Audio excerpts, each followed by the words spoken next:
This is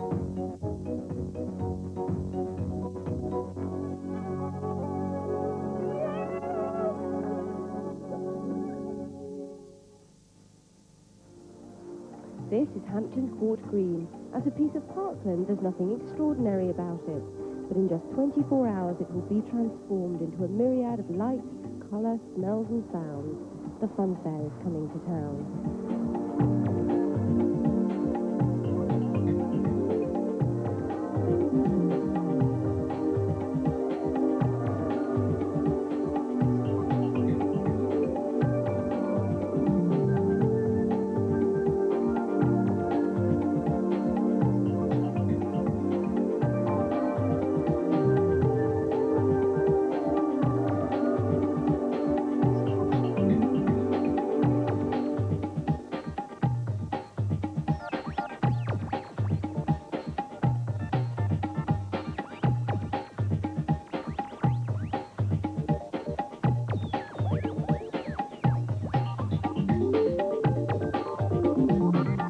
Many of the families travelling today can trace their origins in the funfair back to the last century and beyond. Horse and steam power have now given way to hydraulics and diesel, but strength of tradition still survives. My family's always been in the fairground business. For many generations, at least, my grandfather said that his great-grandfather did the amusements on the beach at Unstanton. That's the oldest kind of comment that I've heard. It is all in the blood. There's 4 generations in my family, and there's 4 generations travelling now, with my children, my great-grandchildren, and me. Well, I've been born in it. I was born in a caravan. I was born in Bath. Bath was where I was born. That's where all my father's family came from. But my mother was a Whiteleg. She come from Devonshire. Fred Rose, too, has 4 generations of his family in the business, travelling with him as part of the Rose Funfair. His eldest son, Freddie, owns the Matterhorn. His second son, Stephen, runs a food stall and an amusement arcade. I'm glad you've gone on record saying that. His dog, Sophie, is the fairground mascot. But you don't have to spend long with the fairground families to discover that amongst many of the sons of sons of sons, optimism about the future is waning. I don't know anything else. I've been born to this business, and you can see the state of me. I'd much rather be sitting in an office somewhere in the warm, sensible eating. But I don't know anything else, so I don't do anything else. Is it a good life? Not this year, it's not. No. Why not this year? Lack of support.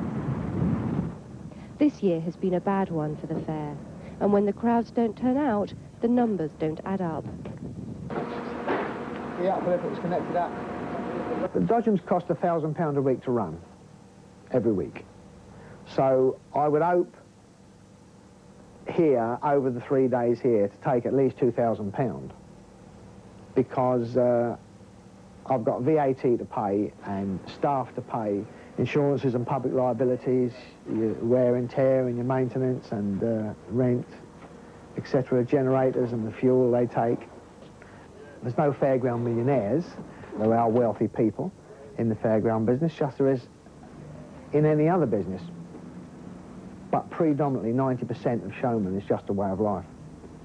Showmen like Fred Rose and his sons have many responsibilities. The right to belong to the Guild of Showmen is passed down through the generations. The showmen's employees are known simply as men. For them, life with the fair is hassle-free. Yeah, make some noise for the water boys. I just went to the fair one day. I just watched someone on the water and they looked as if they was having a great time. And I just asked him for a job. He said, yeah, I started working on the twist for a couple of weeks. I didn't like it, so I went on his walls. I'd give up a good job because the people looked as if they was having a good time. I wouldn't want to own my own ride because of the hassle and the trouble that goes with it. I'll enjoy the fun and the no worry about it, because I haven't got any worries.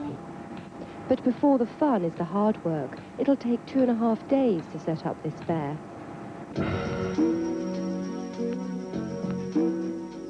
travelling fairs are a full-time job. We came onto Hampton Court at 6 o'clock yesterday morning. We were doing things up until 9 o'clock last night. We got up again at 6 o'clock this morning, and we'll be doing things up until 9 o'clock tonight. And we'll still be doing things tomorrow up until we open.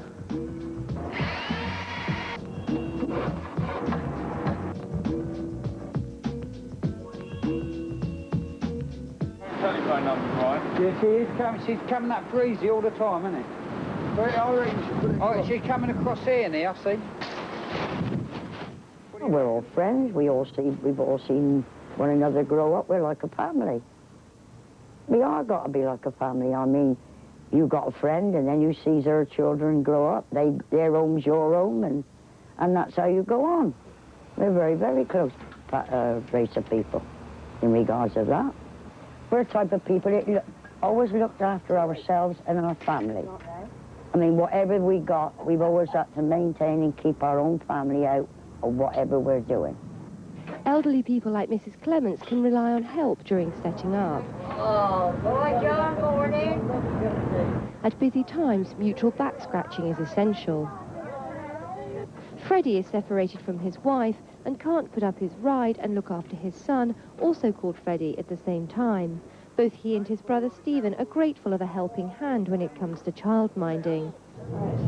Just do it down, Grandma, just do it nicely. This is when the close-knit nature of fairground families comes into its own.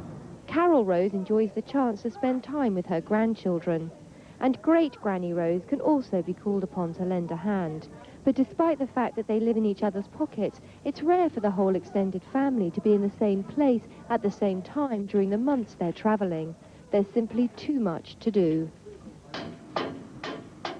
Obviously, you don't like setting up the fair in the rain. You don't like taking it down in the rain, but you'd rather set it up in the rain and take it down in the rain than be open in the rain, because then you won't take any money. Well, there's not a lot we can do about the weather, and without the weather on our side, we've got no business. With increasing competition from so many other leisure facilities, the weather has become more important than ever. The showmen should be able to rely on a bank holiday weekend in May to be a good earner. But as the rain sets in, morale is lowered. Despite the bright lights and gaudy colours, a pessimism seems to invade the fairground. More and more parents hope their children will find something else to do. The children have a very good life, and they get married and they start off, and I think you get into your 40s and you realise you don't want to be old in it. There's not a future. But I think children now are more thinking of going out of the business than they ever had before. Travellers' children are visited by teachers on site who oversee their learning. Go on, you try and count for me. Are you sure? 1. The aim is to ensure that they have the same educational opportunities as children in full-time schooling. 3 as well. This is important to showmen as what it is to everyone else. Everybody should have an education as far as school and college is concerned. But what we get on a fairground is education in the school of life, which is something a school can never teach. So I would say that our kids are more educated by the time they're 16 than what kids have been to school full-time are. So what's the best thing about living with the fair? You don't have to go to school. Yeah. That's the best thing. And what's the worst thing? The worst thing? When the tutors come out. Yeah. And when we pull in. Yeah. Then we have to go to school. By the time the fair opens for business on the first day, the ground is waterlogged and the scene unenticing. The music plays out to an empty park and hardly anyone turns up. And increasingly, it's not just the weather and alternative attractions that the showmen are making the scapegoat for their misfortune. We've found a difference since the lottery came on. We only rely on small change in people's pockets. And if Mum's been at the supermarket and she's got £20 left, we'll save that for the fair. She spent £10 on the lottery, she's only got £10 now to spend. So that really has affected us as well. last couple of years. This view is echoed all over the fairground. Bad news travel fast in our business, or our profession rather, and a lot of people are doing very bad, and I don't know what it is.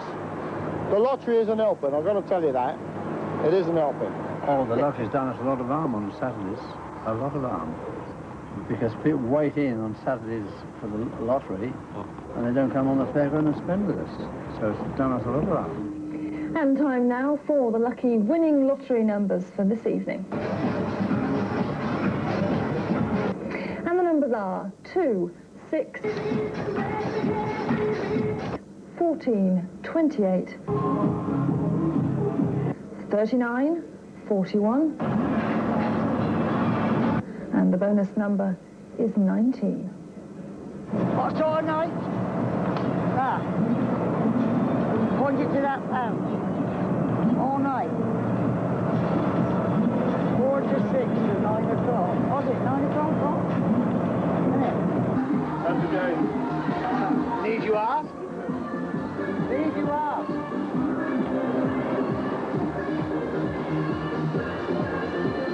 The weather's put them all off, hasn't it? The Dodgems and the Waltzer are the most popular fairground rides. When they have a bad night, it's serious.